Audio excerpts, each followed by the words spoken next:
Hey guys, welcome back to our podcast, A Court of Heaven and Hell. I'm Lauren, aka Heaven.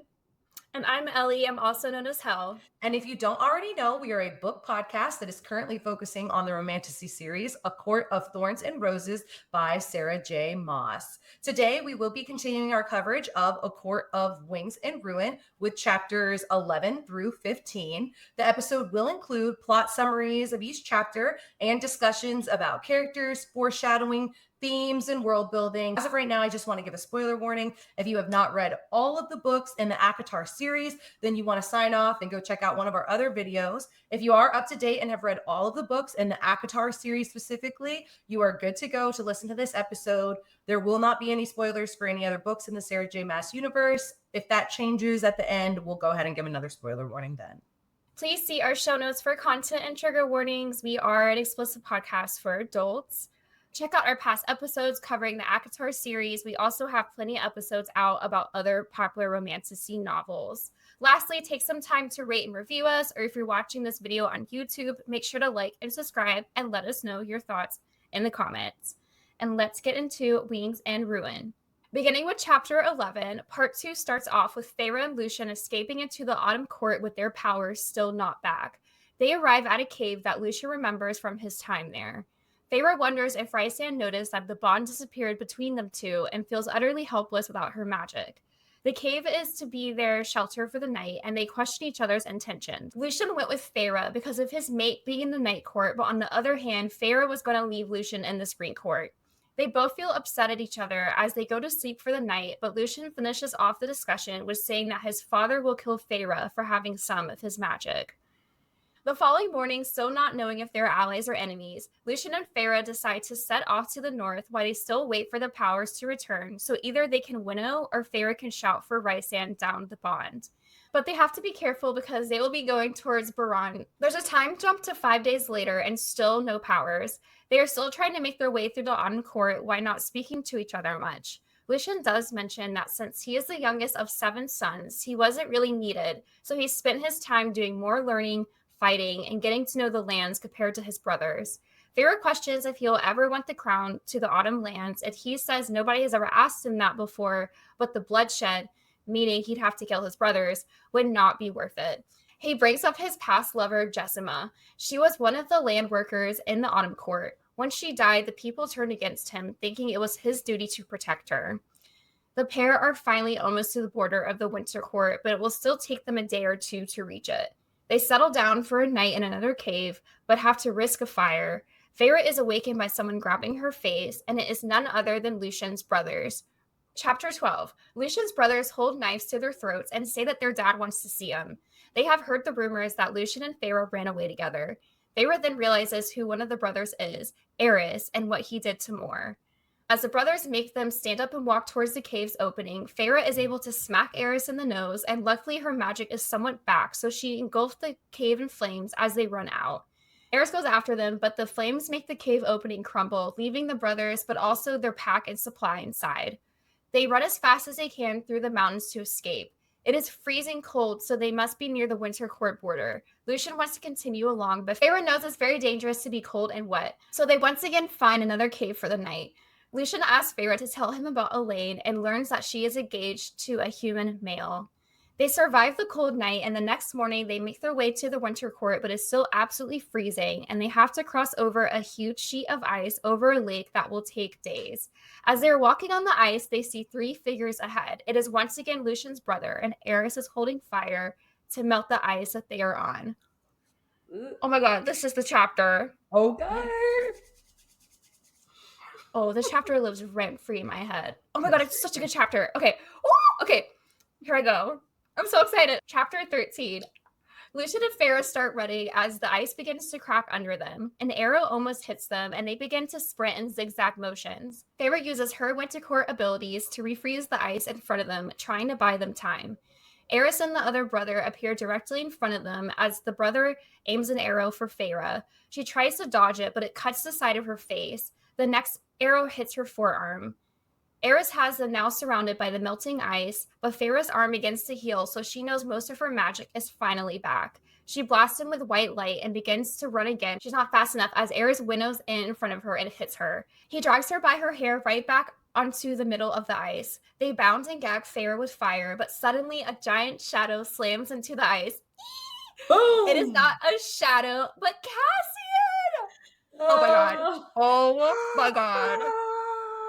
Oh my god. Oh my god. Okay. Feyre starts crying, realizing his wings are okay. Azriel shoots down as well, and she is so relieved that Hybern's magic did not permanently ruin them.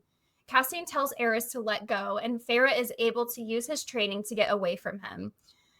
Azriel and Lucien are gaining up on the other brothers. Cassian stabs Eris in his gut, but Feyre tells him to stop, realizing how bad it will look that the Night Court killed 3 of the Autumn Court heirs. She tells them that she will spare them this time, even though they deserve to die. She finally releases her glamour and tells him who she really is. She is the High Lady of the Night Court. Period. Cassian grabs her, Azriel grabs Lucien, and they fly back home to the Night Court. Moore is waiting for them at the border, saying that Rysand is away, but is rushing home this minute. She looks at Lucien and says, "We're going to the townhouse. There's someone there waiting for you." Ugh, iconic. Iconic. So good. All right, guys, chapter 14. After winnowing back to the townhouse, all eyes are on Lucien while he takes in his new surroundings. Shocked, he remarks on the sound of children laughing in the streets, and Amren waltzes in, confirming what a shock it truly is after the attack from Hybern last spring.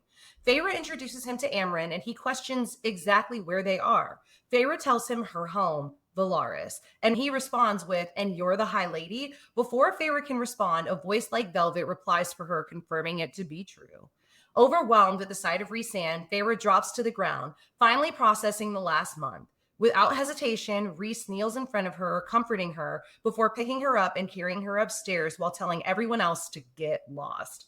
Feyre asks him if he wants to debrief on what happened at the Spring Court, but unlike Tamlin, when Feyre would return from the Night Court, Rhys has more important things on his mind, i.e., getting reacquainted with his High Lady. Feyre takes in that nothing has changed, but notes that the scenery outside represents the time that has passed. Rhys gently puts Feyre down and tells her how scared he was when the bond went silent, fearing the worst. He went to the Spring Court to get her, but she and Lucien had hidden their scents too well, and even he couldn't find her. She tells him about the twins and their plot to poison and weaken her with Faebane.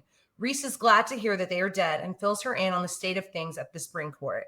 He takes her in, noting the mark on her left arm from the arrow, and declares Eris will not be alive much longer. He also tells her how happy he is that she has finally revealed that she is, in fact, the High Lady of the Night Court. She asks about the whereabouts of her sisters, and he tells her they are safe at the House of Wen. She reveals that even though he told her Cass and Az were okay, she didn't really believe it until she saw it with her own eyes. Finally, she asked where he was when Cass and Az showed up on the ice. After trying to change the subject a couple of times, he finally shares that he was spying on the human queens in Az's place.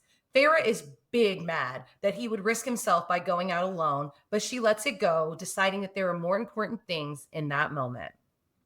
Feyre gets into the bath that Rhys has prepared for her, commenting on how it is a shame that the bath wouldn't fit 2 people. She proceeds to really take her time bathing and drawing his eyes to her before declaring she's done. Clean and oversensitized, Rhys takes her to the bed and takes his time getting to know her again. He tells her how much he missed her, and she promises he will never know that feeling again. And finally, in chapter 15, after exchanging rings, Feyre comes downstairs to find Lucien, Cass, and Az have returned. With the latter 2 keeping a key eye on the former, Feyre notices that he is still in his dirty clothes from the voyage and chastises herself for not offering him something else before Rhys walks in. Lucien takes in the 2 of them together and looks disdainful, but Rhys quickly remedies this by sharing the truth of how events between them unfolded. He displays his full power and threatens him, telling him if he looks at Feyre like that again, he will simply rip out his throat. After this, he leaves his fate in Feyre's hands. She shares that she's going to visit her sisters at the House of Wen and asks if he wants to tag along. After taking in the House of Wen, Lucien shares with Feyre that this isn't what he expected. Though eager to get to her sister, she takes the time to share her and Rhys's story with Lucien, hoping it would get him to understand who Rhys truly is and that Elaine was safe with them. Taking it all in, Lucian explains that it's hard for him to believe when he has seen Rhys play the bad guy time and time again, but he cannot deny what he sees with his own eyes. He hates to hear that he was the villain in her story. She tells him he wasn't and shares that Elaine does not know much about him. The only thing that they told her is that he is the son of a high lord and serves at the spring court, and that he helps Feyre under the mountain. She tells him that she wants to see her sisters first, and he acquiesces, telling her to come and get me when she's ready. They find Nesta in the library, seemingly relaxed, until they approach. At the sound of them entering, she straightens and acknowledges Feyre, asking what she wants. Nesta is snappy, hating being bothered, and only seems interested when Cassian mentions that Feyre has defeated their enemies. Feyre tells her it is yet to be seen how true that really is, but she did punish Ianthe for her actions, though not nearly enough. She says that she's just there to check on her sisters, but Nesta tells her it isn't her she should be worried about. Elaine has not been doing well, and Nesta turns murderous when Feyre tells her she's brought Lucian to see her. She threatens Feyre, but Cassian quickly calls her out for not being able to do anything about it in her current condition, and she goes back to reading, telling them to do what they want and ignoring them again. Checking in on Elaine, Feyre finds her in a very different state than Nesta. She is quietly sitting by the window with the curtains all open. Her hair is unbound and her skin is lacking any color. She is too thin and keeps repeating that she wants to go home. She says she was supposed to be married next week, and Feyre apologizes. She looks up to find Lucian standing in the doorway and knows that he has heard every word. Feyre thinks to herself that perhaps Elaine keeps the curtain open to fill the void that now existed where all her light had once been. What a fun stretch of chapters. I know. So much awesome stuff happened. I'm so glad we're not in the spring court anymore. I know. We're finally getting back to like all of our favorite characters. Nesta and Elaine make their appearance. Obviously, Cassian and Azriel. Rhys is back, and Lucian's still there. So the only person I actually like in the spring court is still around. So, period. This is where shit starts to get good. Let's go ahead and get into character discussions. Let's start with somebody that we haven't really talked about yet. This is kind of their introduction in the story, really, is Eris. So we know that Eris is Lucian's brother, obviously. I believe his oldest brother. He's the one in line to take the throne right now. Baron's right-hand man. And he has been painted as a piece of shit by more in the stories that we know about them from their betrothal period. And in our first encounter with him, it seems like everything that we've been told is true. Forgot how shitty he was. Yeah. In this book. Oh my God. You like him now. So I also forgot. I really need an explanation of him, because what the fuck? I'm sorry. I literally, when I was reading these chapters and the way that he was like pulling Feyre by her hair, I was just like, ooh. Yeah. That's mm-hmm. Yeah, he kind of red flag. Yeah, he is a red flag, but there definitely is a question about him because of Silver Flames. I don't know what to think about him because obviously in this book, I don't like him, right? But then it's, like he actually is against his father and he is willing to help out the Night Court and Rhysand and Feyre. And he says there's more to the story than what Moore is telling. And I'm just like, what the fuck does that mean? So I'm hoping to get an explanation soon, because what the actual fuck? I don't know what to think about him. Yeah, he's a tough one. It's giving Rhys vibes a little bit, like in the first book to me, where I'm questioning if this is he acting like this because his other brothers are there and he has to keep up appearances because he can't let his dad know that he's not a piece of shit? Does he have to play into this to a certain extent? Because obviously the Eris that we get in Silver Flames is still, while he's not by any means like some super, super nice guy, he is just not this guy. Like, he's not so aggressive and terrible and mean and rude to Lucian and just like a real piece of shit, basically. So definitely have a lot of questions about Eris in his future in the series, because like I low-key like I like Eris. I want Eris to get like, I think we talked about this in the unpopular opinions episode, but I want him to get a full-on redemption arc. I want to find out what really went down at the border that day with him and Moore. And I don't know. I like the tension with him and Nesta, even though obviously she's with Cassian, but it's just, I don't know. I like that whole dancing scene and the whole ball scene in Silver Flames. So we'll see. We will see what ends up happening with him. I don't remember if he's too involved in the rest of this book or not. I feel like he's at the High Lord meeting, but I think he ends up showing up during the actual war and he ends up helping out in a way, but I don't like remember how it all goes down. Yeah. I just know he has a way bigger part in Silver Flames, but I think this might be like the extent of what we get him in this book. Oh, he definitely comes back again, but I just don't remember how much or what he actually does. We will see as we get there. But yeah, and then keeping with the Van Sarah brothers, go ahead and switch over to our boy Lucian. Lucian has a come to Jesus moment in these chapters. Like he's having to realize like a lot of everything that he's believed and have been fed throughout the years is not true. And it's really interesting to see like where his headspace is at right now. And we also get his last name finally, which for some reason we don't get people's last names in these books, but we have his. And he doesn't use it because he hates his family, which is valid, I think. Also, I'm also like, why is his other brothers in this fight? They're not named at all. I'm like, is there a reason for that? Or is it just, I don't want to name these people because they're not really going to be part of this book at all? I don't know. But I tend to think it leans more towards that. I just think that she was like, I'm not going to give 7 names to 7 people that are not even going to be listed in the book again. Yeah, that's fair. Oh my gosh, but Lucian, he's so fucking confused in these chapters. He doesn't know what the fuck's happening. He doesn't know if he should trust Feyre or not. Yeah. He literally is, what the fuck? I'm in this night court, but it's not what I was told it's going to be like. I don't know if I can trust these people too. I feel bad for him. Yeah. But he can see that it's not like what he thought. And I think that makes him kind of question Tamlin, which is also confusing for him because Tamlin, like up until this point, is his best friend. Like Tamlin for a reason. Tamlin did save him at a time in his life when he really needed somebody to lean on. So I think he's got guilt about that too. Yeah, poor Lucian is just really, he's going through it. I love when he meets Amryn and he's like bows to her and she sees somebody's been trained. And then like when Feyre mentions it to him, Amryn is a bed story they tell us at night to keep our asses in check. Because if you misbehave, like she'll come and drink your blood and kill you. And I'm just like, that's so fucking funny. Like that's how the rest of the world sees Amryn. And it's, don't get me wrong, Amryn's no one to be trifled with, but she's not like this monster like they're making her out to be. So I love that moment. And yeah, and then when he hears the kids playing in the street and there's children laughing and it's just like such a shock for him because like shit like that doesn't happen in the fucking Spring Court. So yeah. Oh my God. Yeah, that's definitely a moment. Ew. I just, oh, Lucian, I love him. I feel so bad for him also because it's like when we learn more about his backstory, we finally get a name for his ex-lover and he explains that basically she was like a land worker and he got really close to the land workers because of her. And he also had nothing else to do because he was the youngest of 7 brothers. So he was just like, I guess I'm just going to learn how to fight, learn stuff in books, and I'm going to actually hang out with these fucking people because what the fuck am I supposed to do? So he meets this girl and she's a land worker and he gets really close to all these people who work to fucking keep the fucking Autumn Court going. Yeah. And then she gets killed and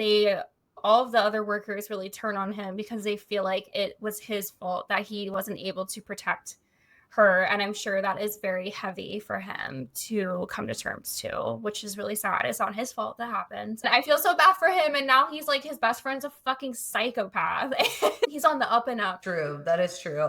I like low-key kind of like hope that we get to see him fall more in line with the inner circle as time goes on through these books because I feel like he just would fit in really well with their dynamic. Right now, obviously, we know he's out with the band of whatever they call like misfits, Jurian and Vasa over in their little like area or whatever. But I don't know. I feel like he would do well in the Night Court, and he has experienced and has the same kind of traumas that a lot of all the inner circle have. It brings them so close together, and I just feel like him and Rhys could be cool if it wasn't for this fucking like thing between them, which is Tamlin, it's not Lucian's fault that everything he's ever been told is a lie.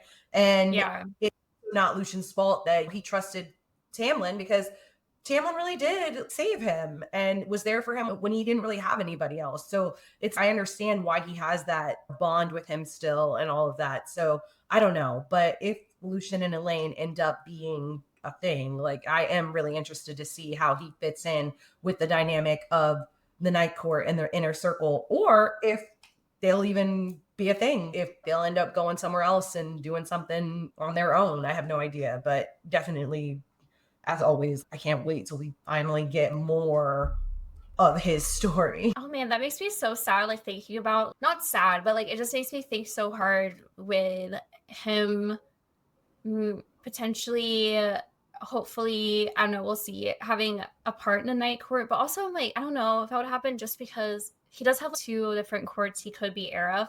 But I'm just saying, I just need to see this man have the found family trope, because this man doesn't fucking have that, and all these people do except for him, and I feel so bad for him. Yeah, like he deserves I just want to it. hug him. I know, he really does. He's such a nice guy, and I think it's a really good way of showing that even if you're like the nicest person ever, you can still technically be not necessarily bad, but if you are associated with certain people, it might make you look a little Yeah. Yeah, no, definitely. Definitely, because he has to take ownership, which he has at this point. Like, he's apologized to Feyre. He's heard out her story. He's told her, it pains me to hear you describe me as the villain in your narrative. And she tells him he wasn't, but at the same time, she acknowledges, at least not the biggest villain in my story. There's definitely worse than you, but you do have that small part to play. But I feel like he realizes that, and it just is unfortunate that he thought he was doing the right thing. Lucian did step up for her more than Tamlin ever did under the mountain. Lucian has proven himself to a certain extent. Like, he still has onus in what he sat back and allowed Tamlin to do, but at the same time, he also has proven that he's not Tamlin and that he's a step above, several steps above, in my personal opinion. So yeah, I don't know, but you're right. He does deserve to get that happy ending, that found family, which I feel like is what we're teetering in right now with the Island of Misfits with him and the other 2, but it's not quite there yet. And that's why I was saying I would love to see him in the Night Court and what that dynamic would be. But at the same time, Feyre makes sure to say very clearly in A Court of Silver Flames that Elaine looks misplaced in the Night Court. And so I could see them, if they do end up getting together, going and doing their own thing, possibly in the Day Court, possibly in the Spring Court, who knows, but definitely just whatever it is, I want him to be happy. I want him to get a happy ending. And that's why I can never decide between Az and Lucian, but I just want Lucian to get what he wants. I feel like he deserves it. Oh, but I love Az too. So I don't know. But all I know is that I need to find out sooner rather than later, Sarah. All right. Oh my God, we're talking about it. You guys. Literally the moment, the best moment, not the best moment, one of the best moments ever of these books that lives in my head forever. The fan art for this moment is so fucking on point. But of course, it's Cassian and Azriel coming to save the fucking day, slamming into the ice with their hot muscularness. Oh my God, I can't. It makes me like die. The first time I read this book and I read that scene, I was like, oh my God, these are my people. I love them so much. Oh, they're perfect. Yeah. And it makes it so sweet how Feyre is like overwhelmed with emotion, because the last time that she saw them in very bad situations and she wasn't sure about their safety or whatever. And so of course Rhys has told her that they're okay, but for her to see it with her own eyes, it's just so emotional and it's so sweet. And she's getting her ass kicked. She literally thinks she's about to die. And they just come in at the perfect moment. And I love it for them. I love the scenery. I love the dialogue. I love just like the shock on Eris and the brothers' faces. Like, everything about it is so good. Even the shock on Lucian's face when he's like, the fuck? I love it. It's so good. And Feyre slowly getting her magic back right at that exact moment. It's just really, like, really well done. Definitely one of my favorite scenes in this book for sure. Period. Literally, that's all I have to say about them, because that moment was just so good. I love them. Yeah. I love them. I'm so happy that the Bat Boys are back and that we're going to get to spend more time with them going forward.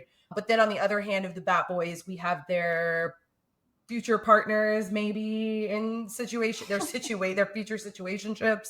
So Nesta and Elaine, we finally get to touch base with them after the trauma of going into the cauldron and all of that. And not much has changed on one hand, and then on the other hand, everything has changed. So it's really interesting. Like Elaine is like the complete opposite of herself, like super quiet, tucked in, doesn't like want to talk to anybody, isn't that bright, happy, kind person that she's known to be. Very quiet, very self-reflecting, clearly been traumatized. Nesta, on the other hand, is just even more of who she already was, just lashing out, snappy, rude, and to herself, doesn't really want to be bothered with anybody. And so she's dealing with her trauma by almost like magnetizing who she already was. So it's just really interesting to see the dynamic between these two right now.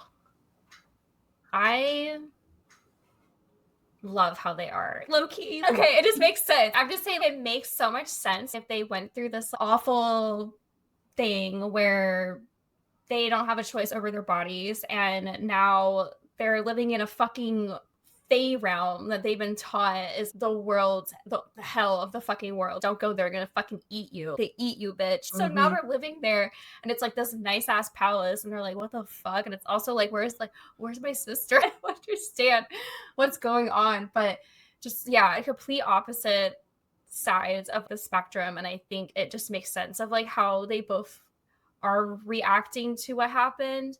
I think that Sarah J. Maas is really good at writing different types of feminine rage. Where on one hand, like you went through this shit where someone like took advantage of you and you have this fucking rage. That is so true in real life. And on the other hand, you can be someone who you go through this awful thing and you just turn into the silent person who just doesn't want to be anywhere. You don't want to go outside, you don't want to eat, you're just completely shut down. It's so fucking relatable. I really like the way that she wrote the two different sides of that period. Yeah. Chef's kiss. She definitely does a really good job. Like, definitely rage is the word that I would use to describe Nesta and what she's feeling and experiencing and how she's treating other people. Whereas Elaine is definitely like Bella in her room, just watching the seasons go by. Yeah, literally. Like turning around like, there's a possibility. Like, because that scene is one of my favorite scenes of Twilight. Of course, ever. It's iconic. I fucking love it. It's iconic. Like, bitch, but that's Elaine. She's just sitting by the window. But then she's fucking, like, oh my god, go by. Fucking Nesta is Bella getting on the fucking motorcycle, wanting to feel something. Yes, exactly. So it's like they're like they're just like trying to go to those guys and start shit with them. So they'll try to fight her or whatever, do something to her. And it's just okay. Like, y'all are definitely on opposite sides of the spectrum going, but that's okay because, like you said, trauma manifests in different ways and different people are going to experience it different ways. And it makes sense that somebody who was so sweet and kind, Elaine, can't access that side of herself right now. She's not just going to go back to being normal and just like more kind and nice. And she's in a world where she doesn't know anybody. She doesn't trust anybody. All of a sudden, this guy's telling her like, oh, by the way, you're my mate. We're supposed to be together forever. But she's still in love with this other dude who's going to hate her now because she's the thing that he like hunts and hates.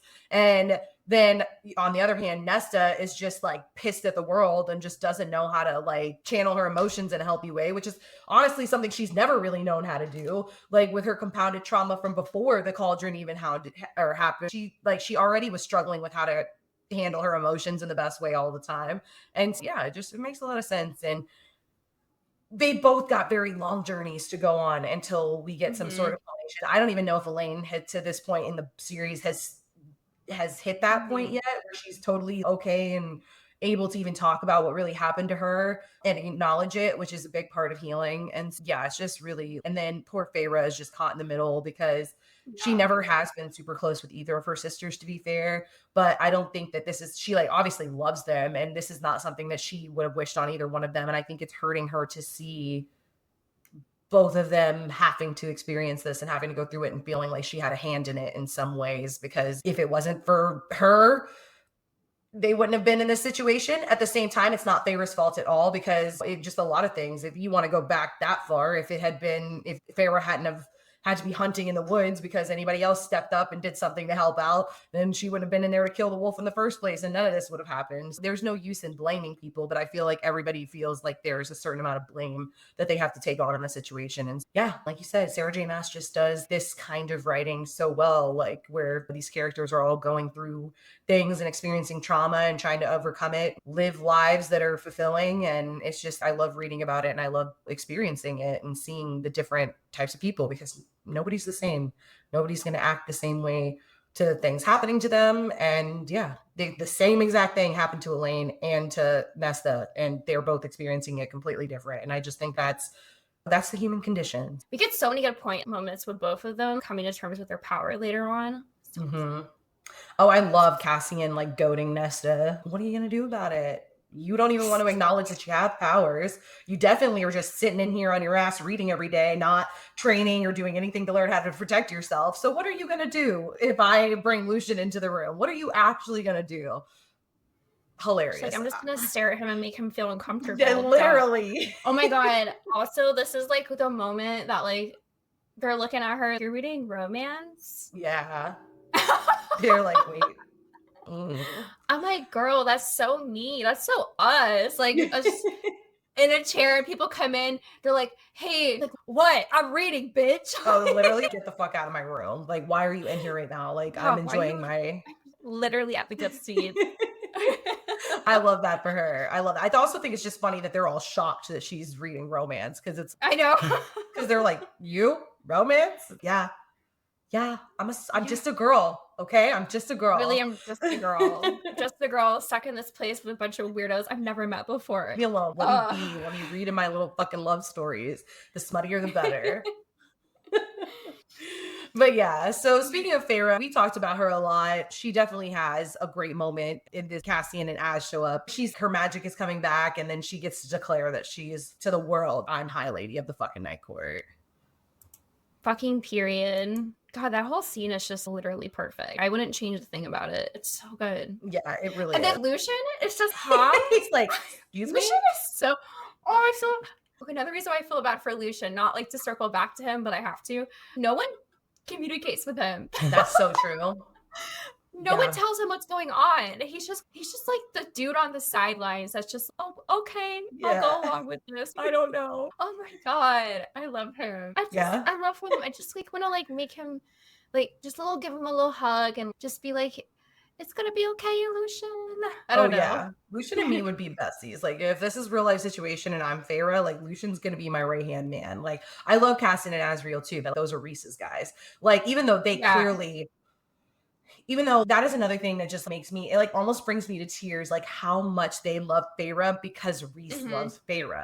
There's not that they haven't shared like good moments or that they haven't shared like bonding experiences yet, because they have, like Cassian training Feyre through the whole second book and her spending time with them throughout time. But this is strictly real, true love, like from them for her. It's just because that's their boy's girl, and like, they're going to do whatever the fuck like it takes to protect her, like because they love him so much. And I just am like, oh my God, like I don't know, like I love the Bat Boys forever and always. I don't know if I've ever read another found like family kind of situation that sticks with me as much as like the Bat Boys, and just like how much they fucking love each other, which is why I love the prologue of this book too, because Rhys is just like, I don't even know if they're out here, but if they are, I'm going to turn over everybody. I'm going to make sure that every inch of this battlefield is checked to make sure that my brothers aren't out here on this battlefield. And it's just, we don't get to see that kind of like male affection and love for each other and like all of that like in real life so often. And so I love it here. It makes me so happy. But yeah, and they love Feyre too because of that. But at the end of the day, they are Rhys's like boys, his best friends. And so if I was Feyre, like Lucien would be my right hand man.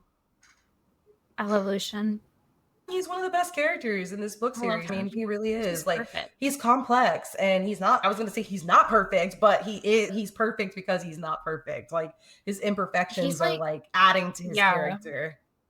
I love him.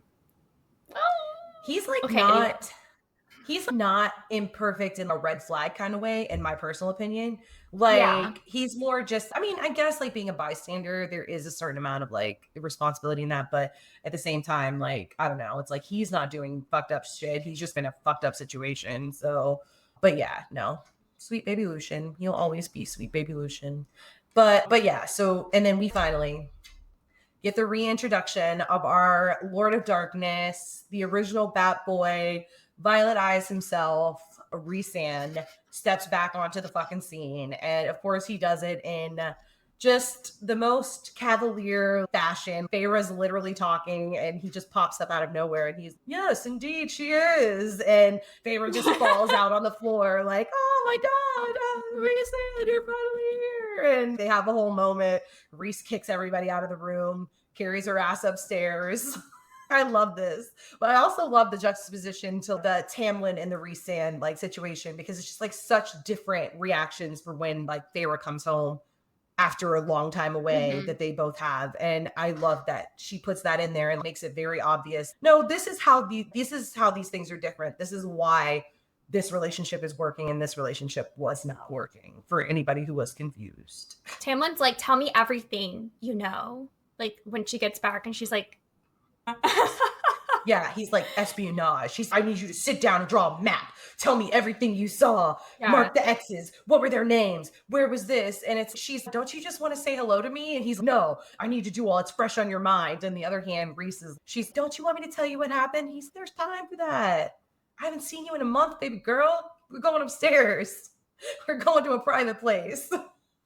And I love that. Oh man, I guess Amren and Moore in this, not really. They're just like, yeah, those side babies. A little bit. They are very much just, they don't really get a lot of speaking time. They just bring everybody together and then they like go on their separate ways. They'll be in it more as the time goes on. But yeah. And then I will say that also, I just love Rhys has very many touch her and die moments where he's just like looking at her. I'm going to kill Eris. I'm going to kill Tamlin. I'm going to kill anybody who's ever fucking put a hand on you, has ever hurt you. And I'm just like, oh my God, I love it. I love an overly protective, fiercely protective male main character. Okay. Get it. Please kill Tamlin, please. Seriously. Fuck. When he's like looking at her and he could still see the bruise on her face from when Tamlin exploded. Yeah. And he's just, I'm like, yeah, go to the spring right twitching. Now. Literally. Who did this to you? Who did this to you? I love it. I love it. But Rhys has a little bit more of a handle on it than some other people that we know. He's not just going to go to the spring port and kill everybody. Yeah. Because he can. But also, Feyre did a good job of that herself. Feyre did a really good job of that herself, like dismantling the spring court. So good for her there. She got her own revenge in her own way. And I love that for her. But yeah, on the other hand, while he's so protective of her, he's also like super sweet to her and just like overly affectionate, overly just like all the things that she's deserved to hear from this point on. Okay. I'm just so happy that they're finally together. And like from here on out, at least they can just be together without any kind of intervention from but obviously there's like a war they have to get through, but there's nobody else going to be coming in trying to break them apart. Like it's official, like they're High Lady and the High Lord, and that's that. So I love that for them. Yeah, I'm really glad everyone's back together, and now it's just gonna get, the book's gonna get even better. I just love it. I'm so excited. Hell yeah. Yeah. All right, let's go ahead and move on to foreshadowing and world building. A lot of like little tiny stuff in here that like alludes to stuff that's going to happen later in the series, or is the state of where things are right now that's going to matter later in this book. So let's go ahead and get into that a little bit. Period. Okay, so I already mentioned this earlier, but basically I think this is the only time we go to the Autumn Court. Yeah.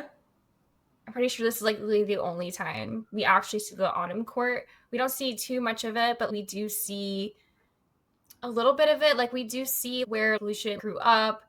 We get a brief description of the castle, house, whatever, mansion, whatever you want to call it, at the Autumn Court. And I'm just like, damn, I wish Autumn Court wasn't so shitty because it sounds really pretty. I'm like, when they're walking through the forest, it's just like autumn leaves are falling. That matches Lucian's hair. And she's like, oh, it looks like Lucian was just born to be in this place. I'm just like, I want to go to the Autumn Court, but not with those guys there. Let's take them out, and then I'll go there.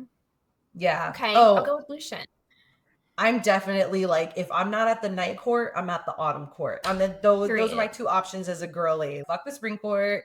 I'm going to be Cassian at the spring court, okay? I'm going to be miserable. I'm going to be sneezing. I'm going to be allergic to not only the flowers, but the men that reside there. No. Spring court is not for me. Winter court, gorgeous, cool to go visit.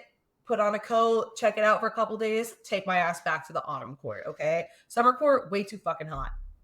Way too hot. No. It's probably hot there too, okay? That's all I can think. Sun's out all day, every day, hot. Dawn? Maybe cool. I haven't heard enough about it to know like how I'm really rocking with that. I will say Thiesen's pretty badass. I wouldn't mind spending some time with him, but ultimately court or the night court. There's really no in between for me. Period. So I'm with you there. Autumn is like the best. It's the best season. The best ever. Season, yes. But not the best people. Those are my top two. Yeah, no. Those are my top two courts. But like honestly, I think my third court would actually maybe be the winter court, just because I like being cold. I like that vibe. Yeah, I don't like the heat. I don't know why I live in Georgia, but I don't like the heat. But I would like to live in a tundra. I'm okay with that. I would just be in my little giant ass blanket, like goblining it up. And I'm just like, yeah, I don't know. I wouldn't mind the winter court. I'd be okay with that. But I like Callias. I like Callias and them too. I'm more of a fall girly for fashion purposes, I would say. So yeah, like definitely I would go visit the winter court for sure. I also love that they all have like blue eyes and white hair.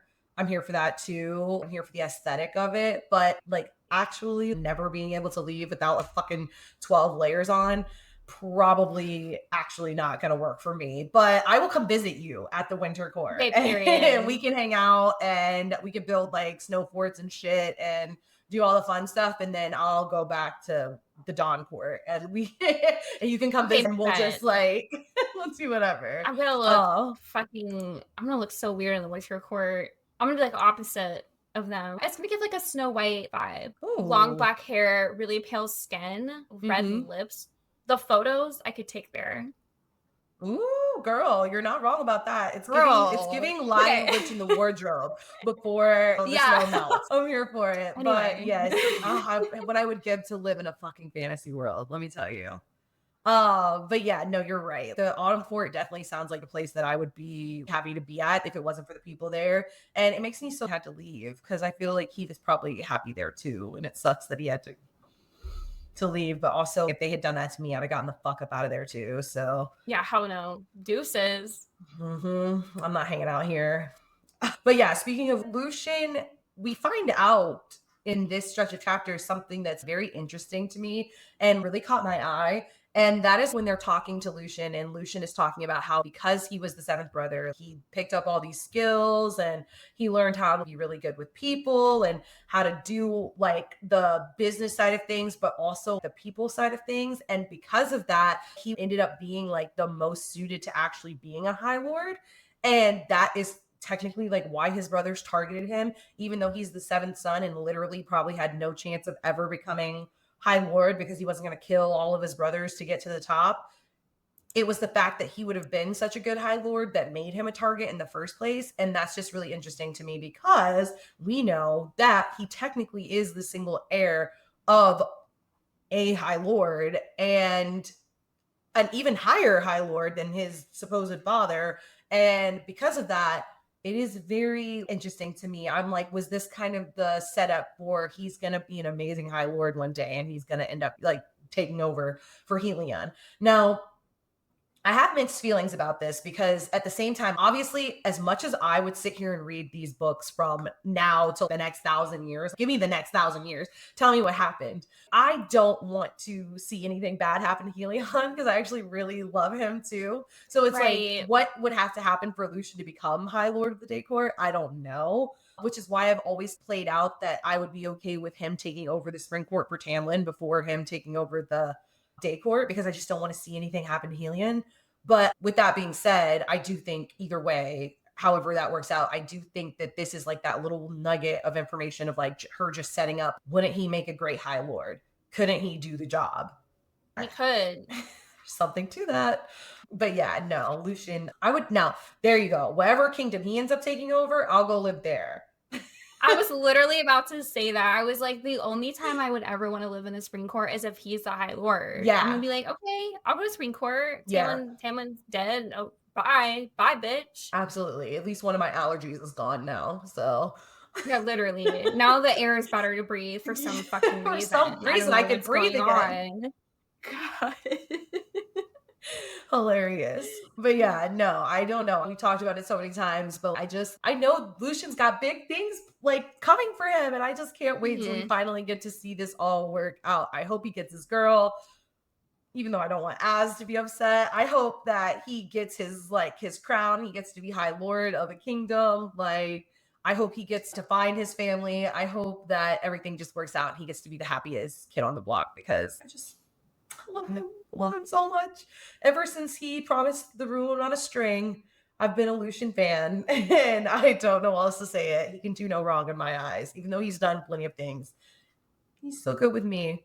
But yeah, and then his brother Eris, on the other hand, we talked about earlier, complete piece of shit. But is there more to that? Is he just playing a part? I talked about it a little bit earlier, but it seems to me like it doesn't make sense for him to just be doing this 180 between this book and Silver Flame. So part of me has to think that he's already going against his father and has plans to overthrow his dad, but he has to play along the part because if he doesn't, then people will be onto him and he's not going to get away with the coup that he's trying to throw. I don't know.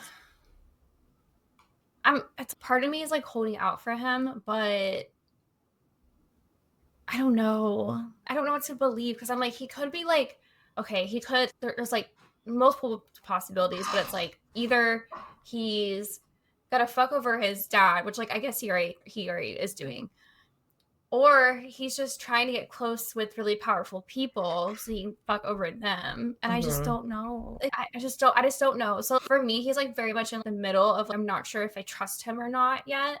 Part of me wants to trust him because I'm like, okay, this guy has a story to tell, but at the same time I'm like, what if he's leading us astray at the same I don't know. I'm so curious about him. Everyone always talks about like how they're so curious about what's gonna happen with Elaine and Asriel and Lucian. I'm also like, what the fuck's happening with Eris? What's gonna happen with him? Oh, I don't know. I need him to kill his dad and I'll feel better. But other than that, The way I will just I like need him to rejoice take when out his dad. he finally dies. Yeah, Ugh. I need him to do that. I need him to have it to come out and say that actually, like, he didn't hurt more and that this whole time they've been working together on this fucking lie or something. Like, then I'll feel better. I'm like, okay, okay. Right. Like, I can forgive you. But until then, I'm unsure of how to feel about him. That's totally fair. Totally fair. Yeah, I don't know. I really love Eris. I think I've said that. Like just where we left off in the last book. Obviously, this book not doing the best for him. He has so many good moments in Silver Flames, in my personal opinion, that like I like him. And then also, like I said, I know that this is not your thing, but this is definitely my thing. It's just like I low-key stand Nesta and Eris. I don't know why. The vibes are there, you guys. I don't know, but I will say that I definitely want to see more from him. I hope that him and Lucian can heal some of their, trauma too. And I hope that maybe he has the answer for what went down with him and Jasmina. I hope that like obviously, let's just go ahead and say it. There's no resolving that happened. That's very bad. There is no, oh, this makes it okay. But I'm hoping that there's a deeper explanation there. There's something else that we're gonna find out. But yeah, it's just I don't know. I feel like there's more to the story there, and I would love to see some sort of resolution between him and maybe even them working together to overthrow Baron. Because then maybe we can get our people on the board, dude. Like maybe Reese can be High Lord and Lucian and Eris and Callias is already on our side. We already love Tarquin. We already like Beeson. If we can get Tamlin out of there, we can get Baron out of there, then we're good. We're good, baby. So yeah, we could get all of our players on the board and shit could just be like, I love it. So there's that. We will see where that goes. And then, yeah, so just like some further explanation of some shit that's going down right now in these books, like where pieces are set up. I mentioned a few of these in the summary, but really didn't get too deep into them. When Reese is talking to Feyre and she's asking him, like, how are things in the spring court? He tells her that, she asked him if Hybern has ransacked the spring court yet, has made their move.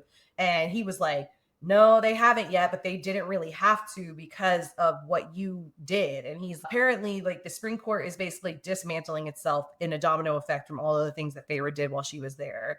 The people are refusing to attend the tithe.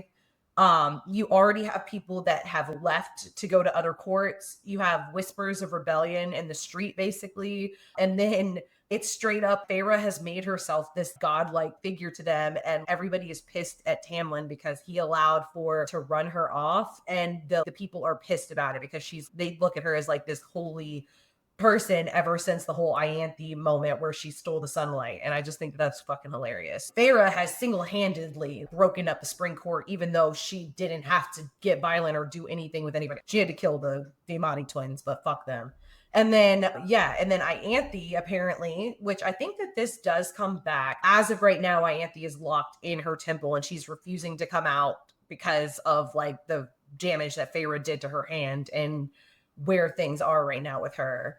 And so, yeah, do you remember how Ianthe gets brought back into the story? I really don't, honestly.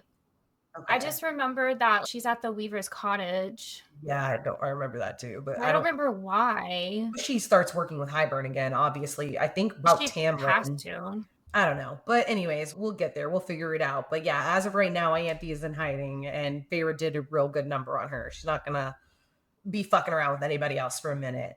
And then, yeah, we talked about Feyre's sisters are and the trauma in the character discussion part, but Feyre basically asked Rhys, how are my sisters doing? Are they like, where are they? And he's like, they're at the House of Lynn. And she's there well, though. And he's like, they're safe is a little bit of an extent of a word. Neither of them is really doing too well right now, but they're alive. They're protected. And we are going to get to see more of where their story leads and what ends up happening with them and how they become more and more involved with the ongoings of the inner circle. But for right now, they're both just struggling up in the House of Wayne. All right. And then, yeah, something that I touched on earlier that I said I was going to bring back around, which I think this is a good time to talk about it, is the tension that is going on between all of these love setups. We're starting to see it in these chapters, and it's very minute, but it's there. Okay. So there's tension between Azriel and Lucien, and we don't really know why yet, but we know why. It says, there's a quote, it says, Azriel left us as we took to the skies, murmuring that he had some pressing business to attend to. From the glare Cassian gave him, I wondered if the Shadow Singer had invented it to avoid carrying Lucien to the House of Wind. But Rhys's subtle nod to Azriel told me enough. There were indeed matters afoot. So for me, I think that this is the first acknowledgement that Az is feeling Elaine and he with Elaine as his mate. And so he's like making himself scarce, but Rhys and Cassian know what's going on. Like they see that he's like feeling Elaine and they're don't do this, don't get involved in this shit. And so personally, I think that this is like the first little bit of inkling that we get that there might be something a little bit more going on between those two. And then obviously this stretch of chapters is just fraught with Cassian and Nesta tension. If it wasn't obvious already by me talking earlier about when he was like, what are you going to do about it, Nesta? Like that banter. There's a few things that Feyre explicitly points out that she could see for herself now. She's like, something is going on with these two. She said, Nesta had been beautiful as a human woman. As a high fae, she was devastating. From the utter stillness with which Cassian stood beside me, I wondered if he thought the same thing. Newsflash, girl, he does. He was obsessed with her in the second book. Anybody who's read the bonus chapters of Mist and Fury, they were feeling each other a minute ago, okay? And so now that she's high fae, he's probably just like thinking, God damn, like this woman's gonna break me. And she will, Cassian, so be careful. She will. And then finally, I think this is actually like the closeout of her chapter before we go meet Elaine. But Feyre says, I wondered then why no one had yet mentioned what shone in Cassian's eyes as he gazed at my sister. The sorrow and the longing. Girl, yes, he wants her. Okay, he wants her. Anybody with eyes should be able to see that he wants her. And it is really interesting to Feyre's point that nobody else is talking about this. Nobody else is pointing out the fact like, hey, do you like Feyre's sister, dude? Like, it seems pretty fucking obvious. And so, I don't know. It's curious about that. I wonder if he like threatened them all and was like, don't fucking say shit about this. But he definitely might have. He probably is so intimidated by her that he's don't fucking say anything. Like she's going to stab me. Yeah, he probably likes that. Knows. He'd probably be into that. So The way that he challenged her in that scene when he was like, what are you going to do about it? I was like, man, he wants her to hit him. He would definitely be okay with that. I don't know, but I definitely think that it's just very interesting. And that's why, even though I've been talking about Lucian and Elaine this whole time, because that's what I want for my boy Lucian, I also could not deny that there's something going on here. Something going on here with Elaine and Azriel. Obviously, as we go through the books, we find out even more so that is the case. But yeah. I know, I love their tension. I like that it builds up. I love when tension builds up throughout like multiple books too. That's why I'm like excited also for Elaine's story, because I'm just like, okay, what the fuck? But oh my god, I love their tension. It's so good. Yeah. I love that like slow burn. It's not like immediate. It's just we're just gonna stare at each other from across the table and not say anything for 2 books. Yeah, that's why I think so many people love Reese and Feyre too, and why they're so, it's because it's like the tension is there. Like in the first book, we see it. This is who we want her to end up with. And then he just fucking disappears, leaves her ass at the spring court, this fucking asshole. And we're like, no, wait, what happened? Like, where did you go? And then he comes back, and then they have to go through a whole book of slow burn and her overcoming things and like them deciding that they want to be together. And I really do think that is why these books like resonate with people so much, and why this is like beloved as a slow burn. Because damn, they don't even get together until 55 chapters into the second book, dude. Period. I love it. I really prefer books that are like that compared to, in the first 5 chapters, they think each other, or they see each other and are like, oh, he's actually really hot. I know I'm supposed to hate him, but I'm just like, okay. That being said, we do hope that you guys enjoyed our discussion today. In the next episode, we will be continuing our coverage of A Court of Wings in Ruin with chapters 16 through 21. If you have any information or you want us to touch on anything relevant to those chapters, go ahead and let us know in the comments below. Email us or shoot us a DM over on Instagram, or any chapters that might be coming up in the next part 2, so that way we can get ahead of it. Finally, again, if you've made it this far, please take some time to go ahead and give us a thumbs up, like, subscribe, comment below, or if you're listening on a podcast platform, go ahead and leave us a rating, please. It means a lot to us. We really appreciate that. Either way, we hope that you give us a follow over on our social media. We have Instagram and TikTok. We do a lot of different discussions, polls, memes, all sorts of romantasy content over there. It's a ton of fun. So we do hope that if you're not already following us, you check that out. And we just want to say thank you as always. We love you guys. We love this community. Thanks for being here with us. And we want to go ahead and finish with a quote, as we always do. So today's quote is, "We are all broken in our own ways, in places no one might see." All right. Bye, guys. Bye.